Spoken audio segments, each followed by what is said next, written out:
네, 오전장 마무리하고 이제 오후장 맞이해야 될 그 준비의 시간이 왔습니다. 합타임 시간이고요. 엠비엔골드 김흥태 조기준 매니저 모시고 이에 따른 전략 하나씩 세워보도록 하겠습니다. 두 분 어서 오십시오. 안녕하십니까.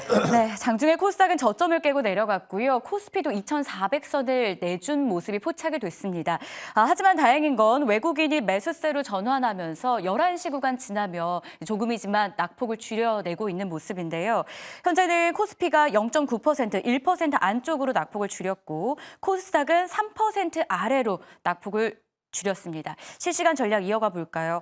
자, 일단 외국인의 매수 전환이 그 배경에 있습니다. 낙폭을 줄인 배경이에요. 현재 선물은 2,300계약 넘게 지금 들어오고 있고요. 거래소 그리고 코스닥 300에서 500억 원가량 매수 전환 시도되고 있습니다. 거래소 쪽에서 기관이 3천억 원 넘게 금융투자 중심의 매수세 유입되는 것도 눈에 띄는데요. 수급부터 좀 체크를 해볼까요? 일단 매니저님, 저희 4일하고 5일 개엄 이후에 외국인이 팔고 나간 이틀간의 자금이 8,400억 원이 넘었다라고 해요. 하지만 조금 전 외국인의 매수 전환이 포착이 돼서 이걸 저희가 좀 어떻게 해석해야 될지부터 점검이 필요해 보입니다. 어떤 의견이세요?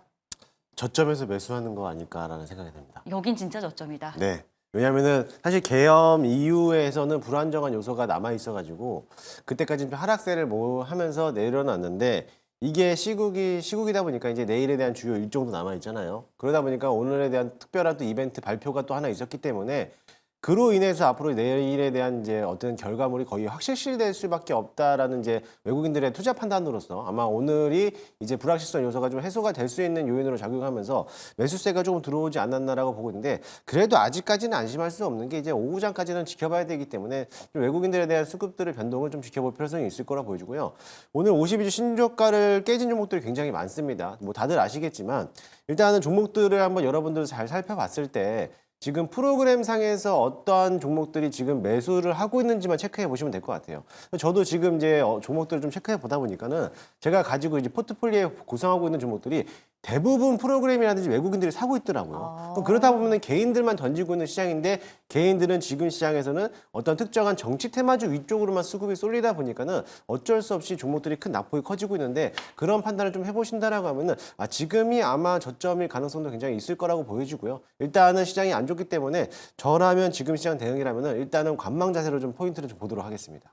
관망하자. 일단 수급에 대한 전략은 오후까지 지켜봐야 되는데 눈에 띄는 건 외국인 수급이 유입되고 있고 프로그램 쪽에서의 매수 유입도 눈여겨볼 필요 있다라는 조언이 더해집니다.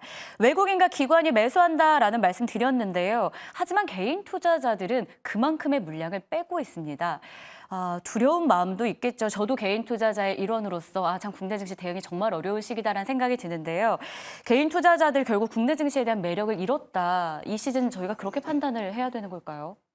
그러니까 이제 뭐 그 매력을 잃는 건 오래됐죠. 오래됐고 네. 한참 됐는데 오늘 이제 갑자기 외국인들이 5천억 정도 매도가 나온 이유가 이제 주말에 있을 이벤트가 있기 때문에 이제 그거에 대해서 이제 공포심에 이제 그렇게 되면 어떻게 될지 모르니까 그냥 매도를 하고 보는 겁니다. 그래서 되게 안 좋은 악재라고 생각하고 있고 또 다시 이제 그런 일들이 또 일어날까 뭐 계엄 같은 일이 또 생각을 하니까 이제 사람들은 매도를 하는데 거기에 이제 상대방으로 외국인은 사는 거죠. 엄청나게 싼 주식들을 이제 갑자기 개인들의 투매가 나오니까 매수를 하는 건데 이거는 이제 경험치로 볼 수 있거든요. 이제 이게 뭐 과거에 이제 2004년도도 있었고 2016년도도 있었는데 2004년은 저도 기억이 잘 없어서 이제 가물가물해서 그런데 2016년을 보면은 그때도 12월 3일 날 토요일 날 발의를 했어요. 그러면서 12월 9일 날 통과가 됐는데 주가 지수 차트 보면은 코스피는 12월 이제 월요일 날 좀 빠졌습니다. 그러니까 1990선에서 1960까지 한 30포인트 월요일 날 빠지게 시작했고 그 다음 날부터 올라갔고요.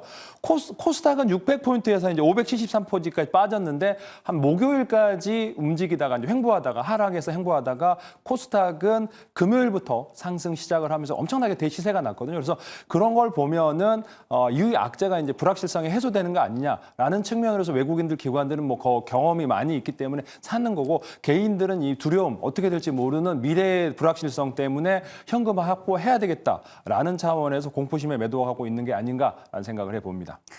알겠습니다. 자, 앞서서 흥태 매니저님이 외국인들은 그럼 왜 사나라는 질문에 그만큼 싸니까 사지 않을까라는 이야기 가장 먼저 주셨었거든요. 코스닥이 신저가를 깨고 내려가는 모습이었는데 그러면 흥태 매니저님 생각은 지금 바닥 더 이상 바닥은 없다. 뭐 이렇게 보시는 건가요? 사실 솔직하게 말씀드리면 잘 모르겠습니다.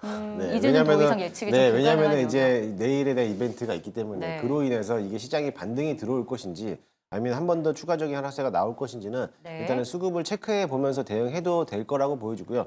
일단은 오늘 같은 시장에서는 어차피 지수 대비 이제 낙폭과된 종목들이 너무나게 많기 때문에 오후장 들어서 밑꼬리를 다는 종목들이 생겨나는지 여부만 좀 체크해 본다라고 하면은 오늘이 저점일 가능성도 굉장히 커 보일 수도 있고요. 만약에 계속적으로 밀어난다라고 하면은 다음 주까지도 더 밀릴 가능성도 굉장히 크기 때문에 그런 본인들이 갖고 있는 종목들에 대한 어떤 수급들이 어떻게 받쳐주고 있는지만 체크해 본다라고 하면은 충분히 보유할 것인지 아니면 매도할 것인지를 판단하실 수 있지 않을까라고 보고 있습니다.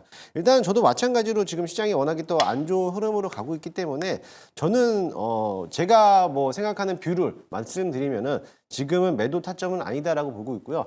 앞서 우리 조기준 매니저님께서 말씀해 주신 것처럼 지난 16년도에서도 마찬가지로 악재가 터지고 나서부터 그 다음날 바로 갭을 띄우면서 상승했기 때문에 그런 측면도 아직 남아있다. 그래서 이미 개별적인 종목에 대한 악재가 나오지 않는 한 지금 시장 자체가 통틀어서 악재를 받았기 때문에 아마 다음 주 시장에서는 다시 한번 거기에 대한 반발 매수가 들어올 가능성도 있으니 그 점을 참고하시면서 시장을 좀 바라보시면 좋지 않을까라고 보고 있습니다.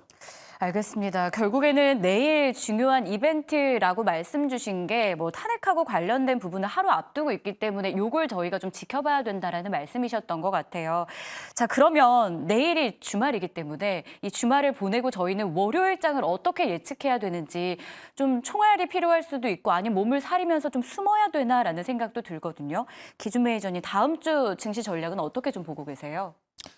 저는 솔직히 오늘 전략이 있다면 지금 현재 고민을 생각하는데 네. 이제 이렇게 일단 종가 무렵에 현금의 절반을 샀고 싶습니다. 그러니까 아. 저는 오늘이 바닥이지 않을까라는 생각을 해보고 네. 있고 다음 주부터는 이제 상승세가 나올 수 있다. 그러니까 가장 불안한 장이겠지만은 이런 악재에서 이제 최고의 공포심에서 주식을 사야 되는 것 같고요. 지금 이제 그런 공포심에 개인들이 팔고 있는 상황이기도 하고 전쟁이 일어나지 않는다면 제가 보기엔 전쟁이 일어나면 주식 팔고 관둬야 되겠지만 그렇지 않은 정치적인 악재는 해소되지 않을까요? 어떤 식으로든. 그래서 현명한 국민들이 많이 있기 때문에 해소되고 어떻게든 이제 질질 끌거나 이렇지 않는 상황에서 결론이 나버리면 시장은 명확관화하게 되기 때문에 과거치를 경험치를 생각하고 그대로 대응하시면 좋을 것 같다. 너무 두려움만 갖고 있으면 안 된다. 현금하고 주식을 팔아버리지 말고 가지고 있는 건 가지고 계시고 저는 정말 좋은 주식, 그러니까 그렇게 해서 아무 주식이 아니고 이 주식은 너무나 좋은데 배당도 많이 주거나 이런 주식이고 앞으로 미래가 계속 성장하고 매출이 늘고 영업이익이 계속적으로 늘어나고 있는 회사다.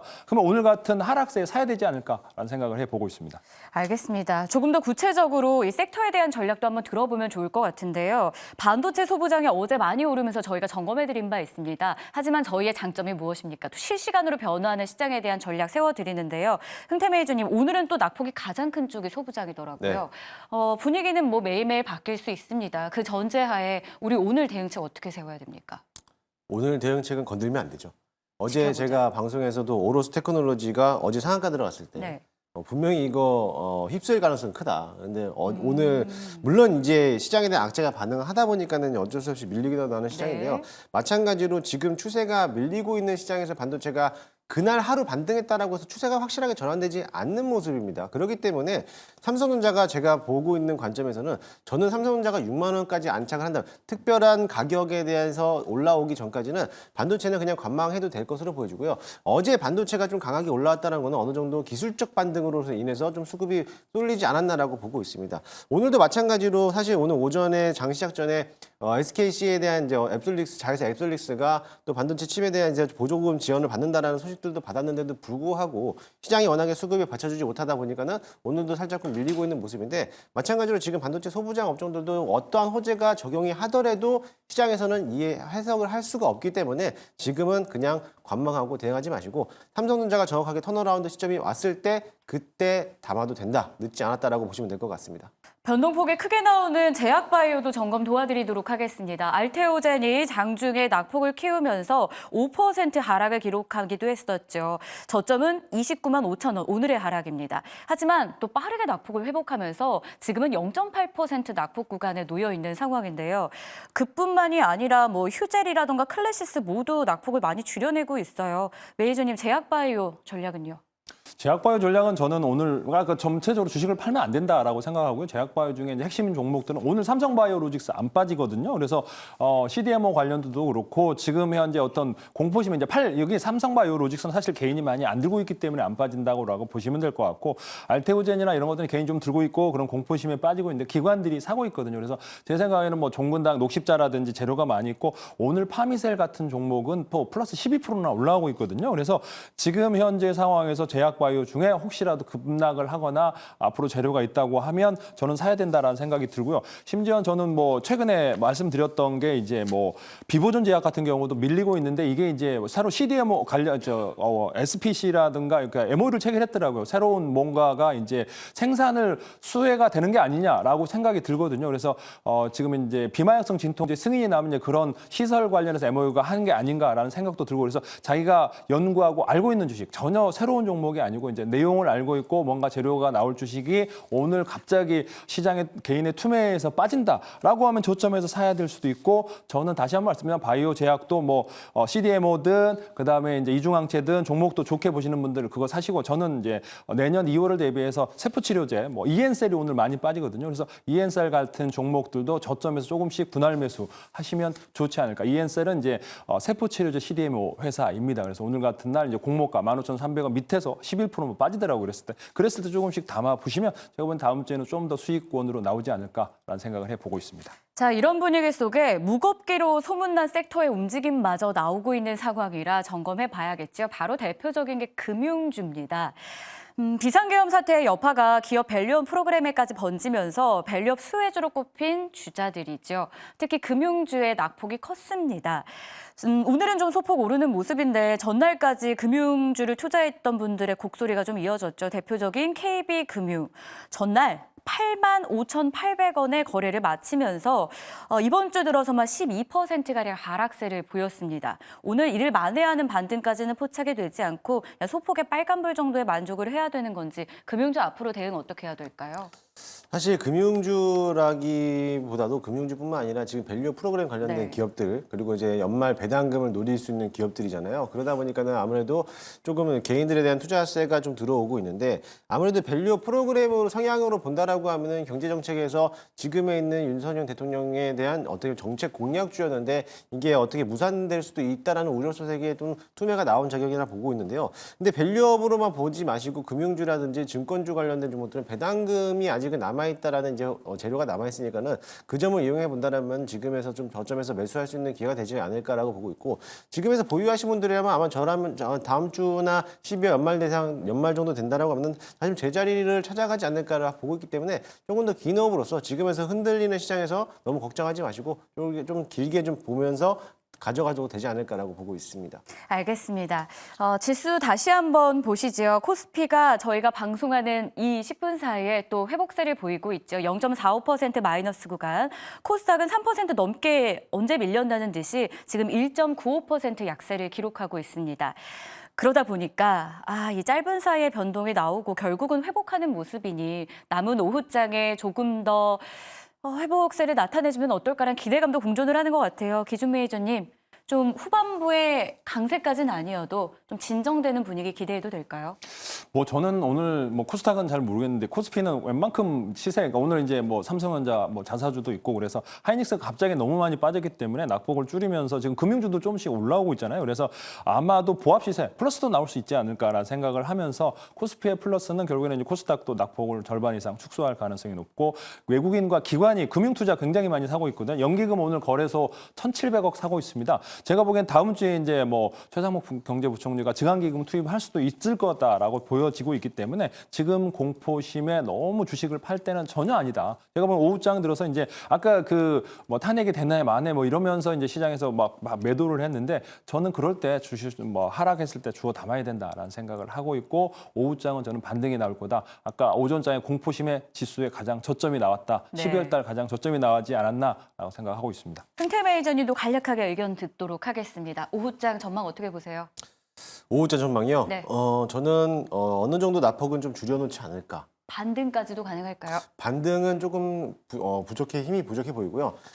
저는 그렇게 보고 있습니다. 지금에서 수급이 쏠리고 있는 쪽이 정치 테마주들이거든요. 그 정치 테마주들이 특정한 대장주들이 상한가를 들어가거나 아니면 확실하게 세론 작용으로서 물량을 출하돼서 나온다라고 하면은 그 자금력들이 오히려 일반 업종으로 옮겨 가능성이 굉장히 또 큽니다. 차라리 상한가를 들어갔다라고 하면은 그 자금력들이 남은 자금력들이 또 일반 업종으로 옮길 수 있기 때문에 그렇게 된다라고 하면은 순환매를 돌리면서 시장이 다시 한번 살아날 수도 있는데 그렇다고 해서 모든 전 종목들이 뭐 양봉전환해서 들어가지는 않겠지만은 워낙에 낙폭이 컸던 종목들은 어느 정도 절반 정도 수준까지는 낙폭을 줄여놓을 수 있기 때문에 그 시점을 한번 공략해봐도 좋지 않을까라고 보고 있습니다. 네, 이렇게 해서 두 분과 함께 실시간으로 움직이는 시장에 대한 투자 전략을 세워봤습니다. 자, 이제 본격적으로 좀 집중할 만한 섹터가 있는지 궁금하실 것 같아서 그 내용 풀어볼게요. 김은태 매니저 순서 함께 하시죠.